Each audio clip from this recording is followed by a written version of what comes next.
আগামী ৪-৫ দিনের মধ্যে নির্বাচনের তারিখ ঘোষণা করা হবে। ২৬ জুলাই ১২ দলীয় জোট প্রধান ও জাতীয় পার্টির জাফরের চেয়ারম্যান মোস্তফা জামাল হায়দার সাংবাদিকদের এ তথ্য দেন। প্রধান উপদেষ্টা ড. মোহাম্মদ ইউনূসের সঙ্গে বৈঠক শেষে এ তথ্য দেন তিনি। এ বিষয়ে বিস্তারিত থাকছে টিবিএস নিউজ আপডেটসে। আপনাদের সঙ্গে আছি আমি কাশফিয়া রুহি। মোস্তফা জামাল হায়দার সাংবাদিকদের বলেন, আজকের বৈঠকে মাননীয় প্রধান উপদেষ্টা ক্যাটাগরিক্যালি বলেছেন আগামী ৪ থেকে ৫ দিনের মধ্যে নির্বাচনের তারিখ ও প্রক্রিয়া ঘোষণা করবেন।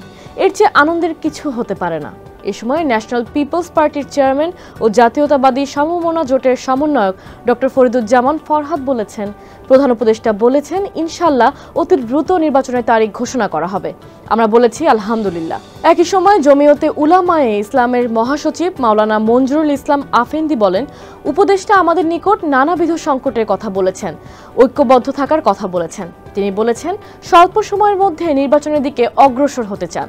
মঞ্জুরুল ইসলাম আফেন্দি আরও বলেন, সংলাপের ক্ষেত্রে যেভাবে সিরিয়াল মেইনটেইন করা হচ্ছে সেটাকেও আমরা বৈষম্যমূলক বলেছি। জাতিসংঘের মানবাধিকার কার্যালয় খোলার বিষয়ে আমরা আমাদের আপত্তি জানিয়েছি। তিনি আমাদের কথা শুনেছেন। দর্শক, এই ছিল এখনকার টিবিএস নিউজ আপডেটসে। আরও সংবাদ ও এর বিশ্লেষণ জানতে টিবিএস এর সাথেই থাকুন।